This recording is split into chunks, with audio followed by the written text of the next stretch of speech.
Hey, this is D-Jed, and I'm here with Dusty Brooks, guitarist and vocalist for Austin area band Thunderkeef, as well as a booker for Austin Terrorfest, as well as Dorian Domi, who's also a booker and co-organizer for Austin Terrorfest, and currently has a solo project called Grandmother. How's it going, guys? Good. How are you? Doing good. Awesome, man, awesome. I'm doing great as well. So I wanted to ask you guys, how did you get into booking for Austin Terrorfest, and how did it start? Well, for me, Dusty, for me, it was, I'd been booking shows in Austin for about 6 years at the time that Terror Fest started back in 2017. And, I build speaker cabinets for worshiper cabinets, and we used to backline the old Southwest Terror Fest in Tucson, Arizona every year. The organizer of Southwest Terror Fest caught wind that I was a promoter here in town and asked me if we wanted to do an Austin Terror Fest, and I agreed. And the first year we did it during South by Southwest, which, could have been better, could have been worse, but we did it and got the ball rolling. And that organizer from Tucson moved to Washington State and started Northwest Terror Fest and left Austin. He left that ball in my court. So for year two, I decided I wanted to keep it going. And for year two, I brought on Dorian because, at the time he had just started booking some similar shows as I was, and felt it better to team up rather than compete and try to put together, in my opinion, one of the best underground music festivals in Austin. Yeah, that's awesome. I remember first hearing about this a few months back, and you guys wanting to collaborate with us at KANM, and I was the first guy they thought of at the station, and it'll be awesome to really cover this and see something like this in Austin for the scene. Yeah. Definitely. Oh yes, definitely. How does it feel watching this festival grow as you're coming into the third year? It can be scary at times, but all in all, it's what we've always wanted. We've always wanted the festival to grow, not be genre specific, and just, grow into a festival that doesn't only focus on metal, but just underground music, which I think that we've done I think that we've been doing that pretty great, especially this year. I think that moving into bigger venues gives us more space and freedom to have more bands and have bigger bands. And it's, really exciting to move into bigger shoes, essentially. The transition can be scary, but all in all, it only gets better. And that's something that I love about this festival, is that every year it just gets better and better and better. Right. So yeah, couldn't be happier. Oh yes, definitely. No place to go but up. But yeah, I find it very interesting how much this has kind of grown with some of the acts you guys have had. I've seen over the years. Honestly, we find it pretty interesting too, how the difference between year one and this year is it's astronomical. Just the caliber of bands that we're booking, and the venues that we're booking at, the numbers prove a lot as well. And the numbers this year are just also very large, but it's also a sign of growth. And and Austin Terror Fest is thriving. We're doing very well for ourselves as far as a little festival booked by two people go. There's no real corporate sponsors or anything. It's just me and Dorian doing whatever we want. It's very DIY in spirit. Yeah. And Wow, man. So it is just the two of you. Yes. yeah. Oh my gosh. Wow, man, that's insane. Yeah. Yeah. But yeah, I was gonna ask. Like you brought upon Austin Terrorfest specializes in independent labels and underground acts. The only two bands I really heard of when I saw this lineup was Pig Destroyer and Goat Whore. And this year you bring in an underground. I'm assuming an underground act from Japan. Yeah, Church of Misery. Church of Misery. Yeah, that'll be interesting. There's some interesting bands there from Japan I've seen over the years. But I was going to ask, what's the process like looking for bands and deciding who should be a part of the lineup, especially acts you guys feel should get some recognition and would be welcomed by the Austin music scene? I think that it's looking at people's shirts and people's patches, and it's also it's a mixture of that and just kind of looking to yourself and like looking at your music collection, your record collection, and trying to figure out like what bands would go together and just try and build a great bill. It's all about curation for us and having everything make sense and having a show flow in an interesting way. Like on one of our shows on Sunday, we have Temple of Angels, that's kind of like a shoegaze goth band, and then we have the Owl playing after them, which have some prettier music, but I mean they also do like sludge metal mainly, and then we have Bongzilla playing after them. So we're really into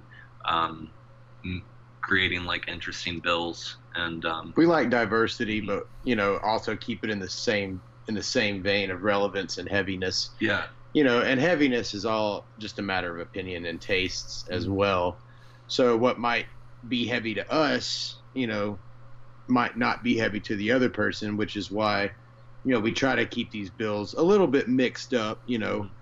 On Saturday on the inside stage at Empire, we have 2 electronic and experimental acts, Crowhurst and Street Sex, and then we have Dalek, who's a hip hop, like a noisy experimental hip hop group from New Jersey. Oh wow! And then Indian, who's a blackened sludge band from Chicago, are closing out that show that night. Mm-hmm. And the bill itself is mixed up, but it's going to attract, hopefully, going to attract a whole lot of people who are into at least one of those things. And these other bands might gain a fan. And that's kind of the point. And the reason why we do things the way we do it is for maximum exposure, for people to see new bands that they might not have ever heard of, and for bands to play in front of people that they might not normally play in front of and potentially gain new fans. Yeah. That's awesome. I totally agree, especially with the diverse music landscape that is Austin you guys got, and it's always fun. I remember going to Fun Fest years ago to see Priest. And that's going to be one of the greatest shows ever. Met him on Amarth. It was all time. So I can imagine, you guys just really observing in what's there and what to bring in, especially you guys doing the shows. You're on the front lines, meaning you guys were in bands or are in bands, and you're out on the front lines, seeing that scene up front and center. So I totally sympathize with that and applaud you guys for going out there and making this happen. And look where you are. You got Goat Horde, Pig Destroyer, Bongzilla, acts from all over the world coming by, so definitely appreciate that. Yeah, well, thank you. Oh, no problem. Speaking of groups in Japan, I wanted to mention their metal scene is pretty insane. There's a guy I see on a regular, his band, and they're from Tokyo, but they're not metal. They're more like a kind of bluesy funk band, but I really love and groove to them. Play them on my show. I've seen them out here in Bryan down the street here in from College Station, because they came here because I asked them to, and they were awesome. They play little tiny bars. They have a nice cult following. We here at KANM love him because I introduced him to him. But he's a cool guy. We're real tight.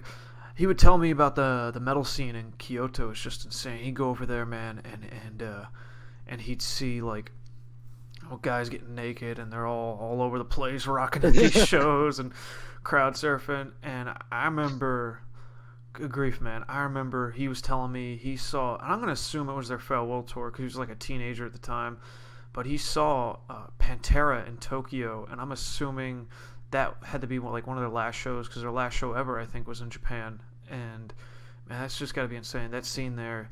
Are you ready to show Church of Misery how we do it down here in Austin, Texas? Oh yeah, I mean this isn't Church of Misery's first rodeo, but yeah, we're gonna show them a good time. That's awesome, guys. Sure. Gotta love the scenes all around the world, man. They're phenomenal.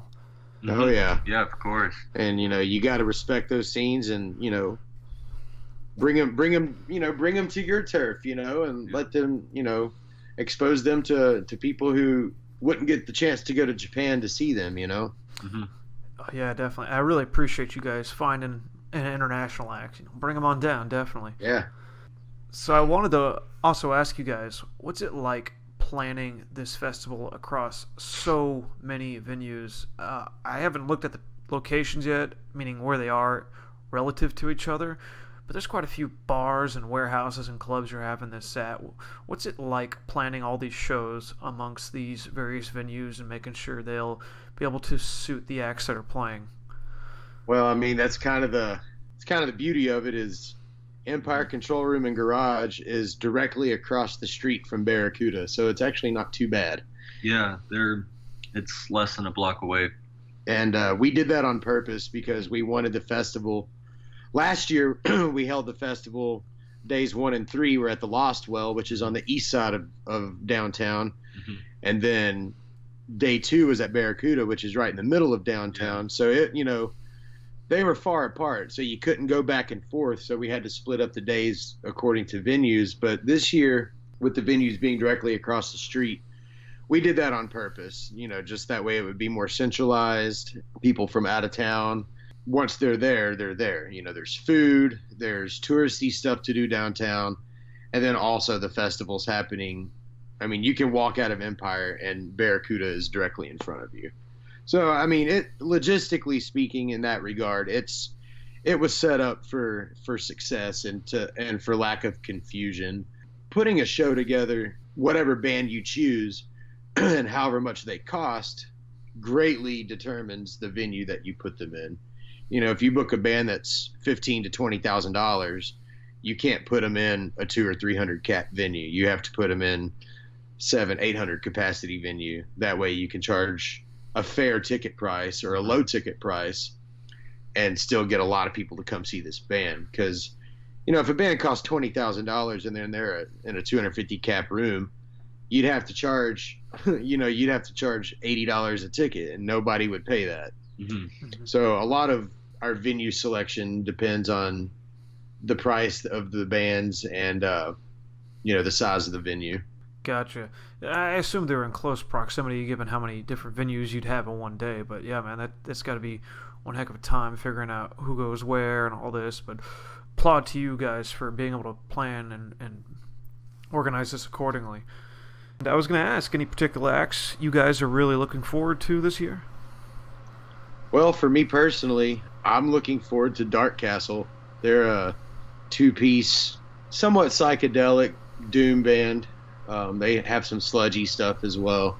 They're from the Northwest, and I've had plenty of times to catch them, and every time I ended up missing them.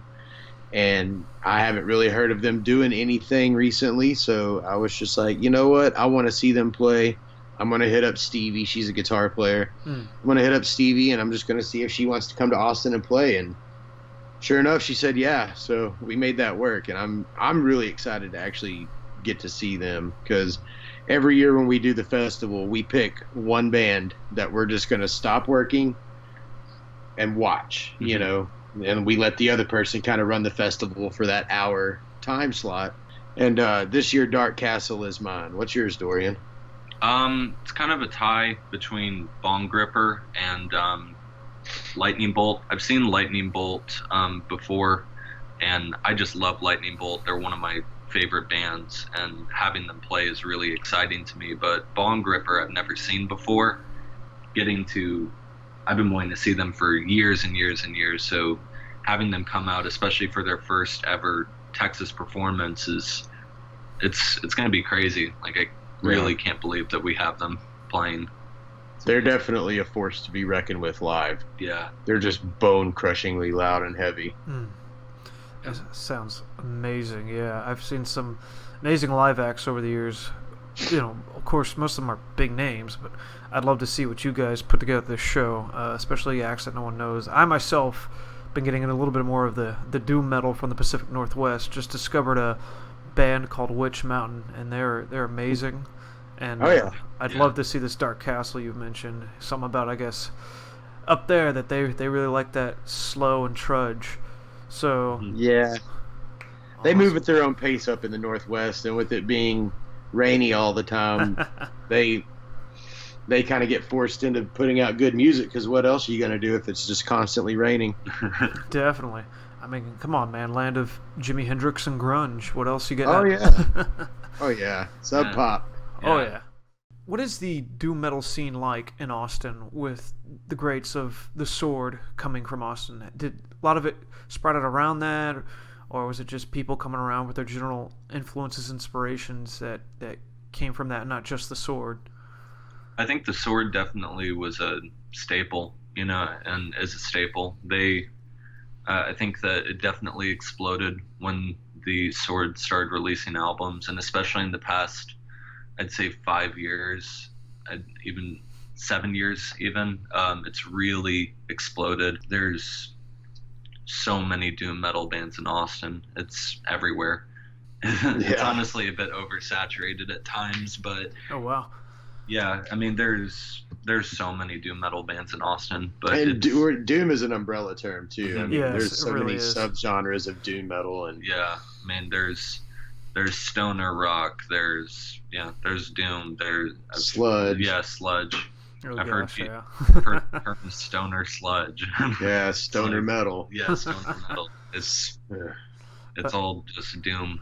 So I guess, yeah. But there's a lot of bands under the doom umbrella here in Austin. So yeah. I mean, I remember back before the Sword got huge, seeing them play in like bars. Yeah. And that was back in the mid 2000s. Mid late to 2009ish. Seeing the Sword at that level in their career, that I think really inspired a lot of bands here in Austin and in the area, because I was living in Dallas at the time. Mm-hmm. It definitely inspired me, because the first time I heard the Sword, that back in 06, I was just like, oh man, this is what Black Sabbath would sound like if Black Sabbath started a band today. Mm-hmm. And being a huge Black Sabbath fan, I naturally became a Sword fan. And I can only imagine at the time here in Austin what kind of impact that would have had on the local scene, because it definitely had an impact on the local scene in Dallas to an extent. No, definitely.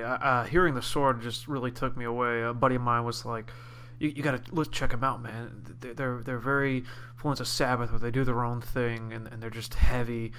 And I remember hearing, what's that guy's? I can't remember the singer's name all of a sudden, but JD, that's him. Yeah, he sounds so much like Ozzy in those early records, and a very similar vocal style. And Zakk Wylde was really influenced by Ozzy's singing style and Black Label Society, so it kind of carries that over.